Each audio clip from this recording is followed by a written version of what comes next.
Hello friends, happy Holi to all of you. Welcome to my channel Delicious Food with शिखा।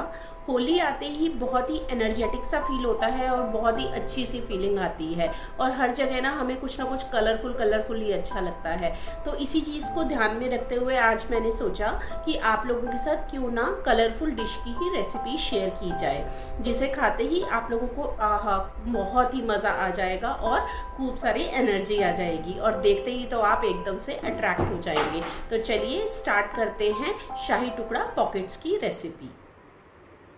शाही टुकड़ा खाने का मज़ा ही तभी आता है अगर उसकी जो रबड़ी होती है वो बिल्कुल परफेक्ट बनी हुई हो। तो चलिए इसी से स्टार्ट करते हैं। इसके लिए सबसे पहले एक मोटे तले का पैन लेंगे और उसके अंदर हम 1 से 2 चम्मच पानी डाल लेंगे। इसका रीज़न ये है, पानी डालने के बाद जब हम दूध डालते हैं तो दूध जो है बॉयल होते हुए नीचे बर्तन पे लगता नहीं है।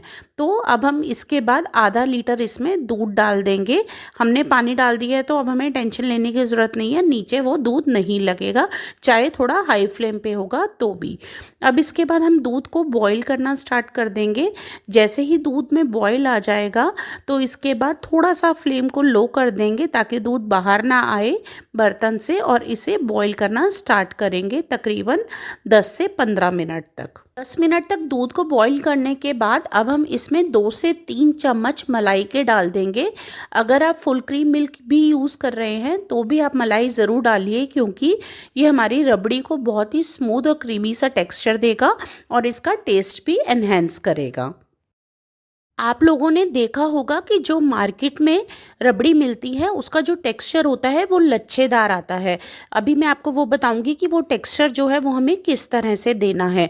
दूध को बीच बीच में से हिलाते ज़रूर रहिए, नहीं तो वो पैन के साइडों में लगना स्टार्ट हो जाएगा। इसे धीरे धीरे जैसे जैसे मलाई साइड में इकट्ठी होती रहे वैसे वैसे स्क्रैप कर लीजिए ताकि वो जले नहीं। अब हम क्या करेंगे, एक ब्रेड पीस ले लेंगे और उसे रफली हाथों से ही इस तरह से छोटे छोटे टुकड़ों में कर लेंगे।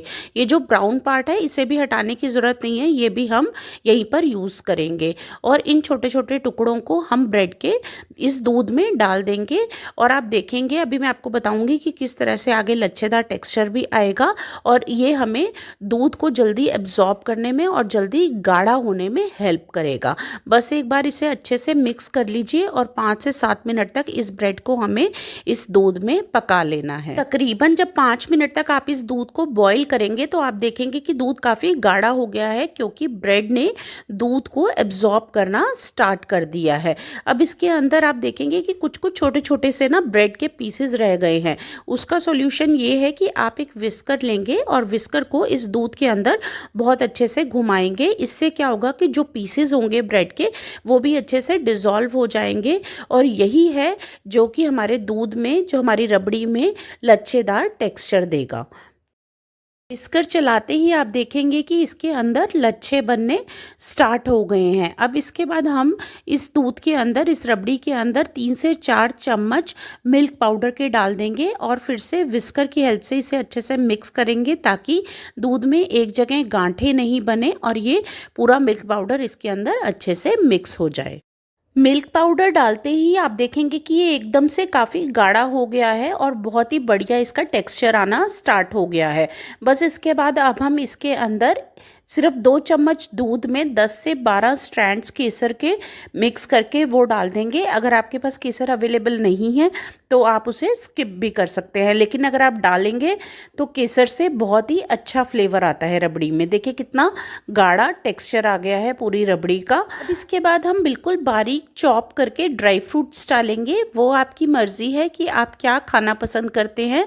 इसमें आप काजू, बादाम, पिस्ता कुछ भी डाल सकते हैं। और इसके बाद अब हम इसमें आधा कप चीनी का डाल देंगे।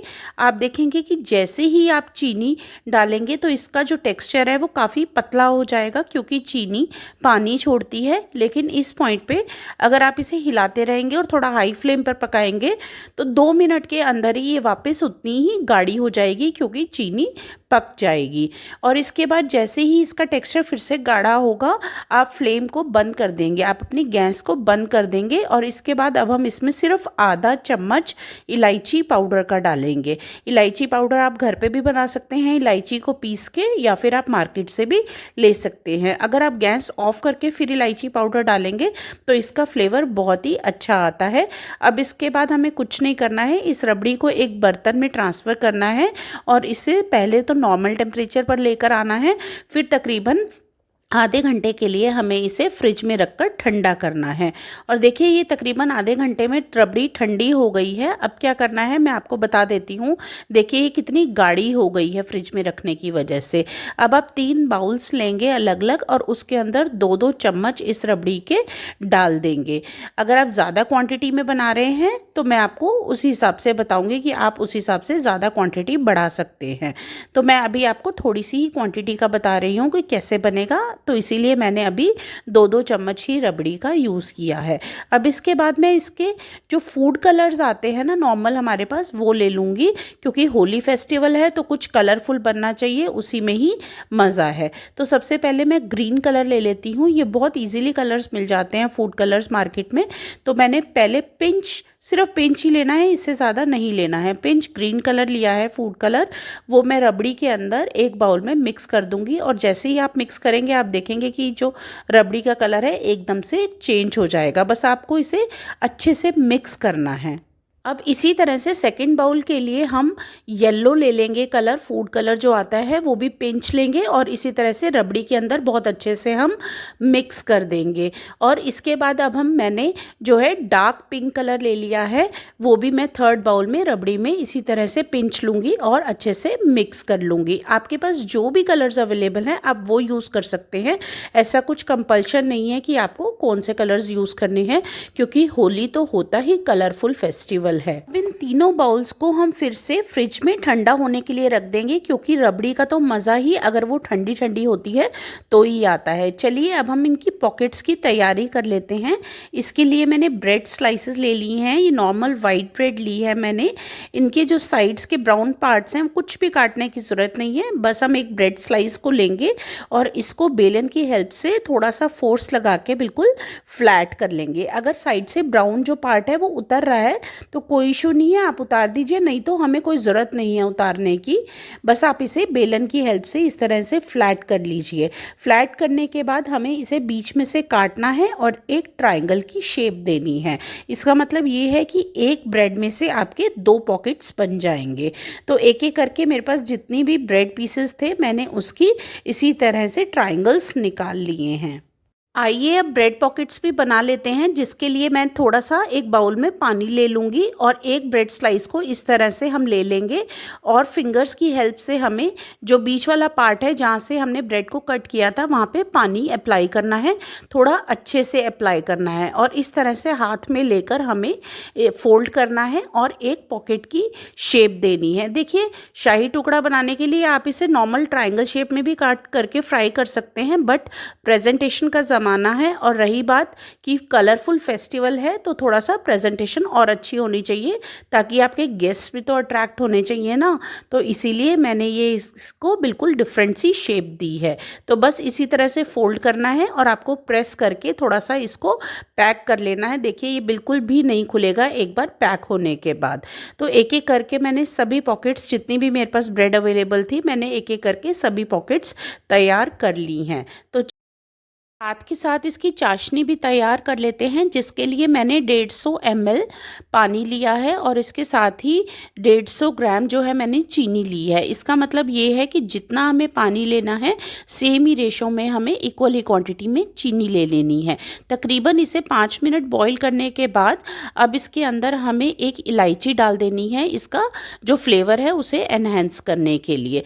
बस आप तकरीबन इसे 10 मिनट तक टोटल जब बॉईल कर लेंगे तो आप देखेंगे कि ये थोड़ा थिक भी होना शुरू हो गया है सॉल्यूशन, और आप स्पून की हेल्प से इसे हल्का सा निकाल कर देखिए, लेकिन थोड़ा ध्यान से, क्योंकि ये काफ़ी गर्म रहेगा। हल्का सा जैसे ही ठंडा हो जाए तो आप इसको चाशनी को फिंगर्स में ले के देख लीजिए। ये एक तार की चाशनी बननी चाहिए, ज़्यादा गाढ़ी नहीं होनी चाहिए और बिल्कुल लिक्विड फॉर्म में भी नहीं होनी चाहिए। बस ये एक तार की चाशनी बनेगी, इसका मतलब ये बिल्कुल परफेक्टली रेडी है। इस पॉइंट पे हम गैस को ऑफ कर देंगे और इसे थोड़ा सा ठंडा होने के लिए साइड में रख देंगे। तो चलिए जब तक हमारा ये सॉल्यूशन जो है, चाशनी जो है ठंडी होती है, हम ऑयल गरम कर लेते हैं और इसके साथ ही हम अपने जो ब्रेड पॉकेट्स हैं उनको फ्राई कर लेंगे। देखिए इस टाइम पे ऑयल अच्छे से गर्म होना चाहिए, हल्का गर्म नहीं होना चाहिए, नहीं तो ब्रेड के अंदर बहुत ज़्यादा ऑयल चला जाएगा। थोड़ा हाई टेम्परेचर पर ऑयल रहेगा तो ये फटाफट से जो ब्रेड्स हैं हमारी ब्राउन हो जाएंगी और बहुत ज़्यादा ऑयल यूज़ नहीं होगा। ध्यान रखिए ये जले नहीं, इसे फटाफट साथ के साथ पलट लीजिए। बस इस तरह से गोल्डन ब्राउन कलर होना चाहिए दोनों साइड से, इसमें बिल्कुल भी टाइम नहीं लगेगा। और बस इसे अब हम एक प्लेट में निकाल लेंगे और इसी तरह से जितनी भी हमारी ब्रेड पॉकेट्स बनी हुई हैं सभी ब्रेड पॉकेट्स को हम बहुत ही ध्यान से फ्राई करके एक प्लेट में निकाल लेंगे। ध्यान रखिए कि इसके अंदर अगर एक्स्ट्रा ऑयल जा रहा है, इसकी जो पॉकेट वाला पार्ट है उसके अंदर, तो आप इसे उल्टा करके ऑयल को बाहर निकाल सकते हैं। देखिए इस तरह से एक एक करके सभी ब्रेड पॉकेट्स को मैंने फ्राई कर लिया है और एक प्लेट में निकाल लिया है। इस प्रोसेस में आपको बिल्कुल भी टाइम नहीं लगेगा, ये फटाफट से फ्राई हो जाते हैं।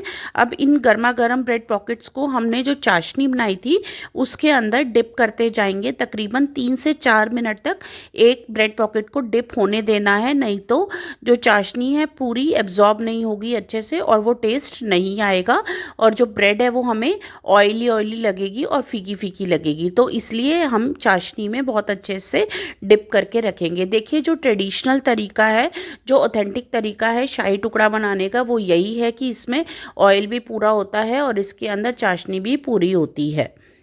सभी ब्रेड पॉकेट्स को एक एक करके चाशनी में डिप करने के बाद अब हम इन्हें एक प्लेट में अलग से निकाल के रख लेंगे। देखिए सभी ब्रेड पॉकेट्स मैंने चाशनी में डिप करने के बाद निकाल लिए हैं। अब हम इसके लास्ट और फाइनल स्टेप पे आ जाते हैं।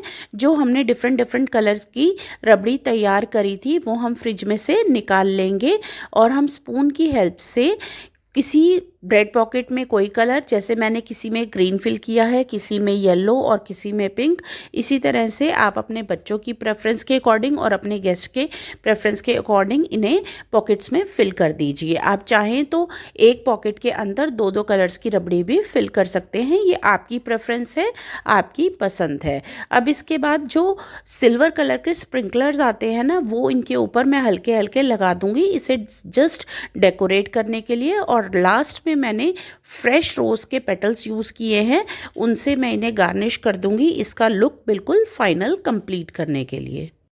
देखिए कितने कलरफुल और टेम्पटिंग लग रहे हैं ना ये शाही टुकड़ा पॉकेट्स। भाई मेरी तो होली की सभी तैयारियां हो चुकी हैं और मैंने आप लोगों के साथ काफ़ी सारी रेसिपीज़ शेयर की हैं होली से रिलेटेड।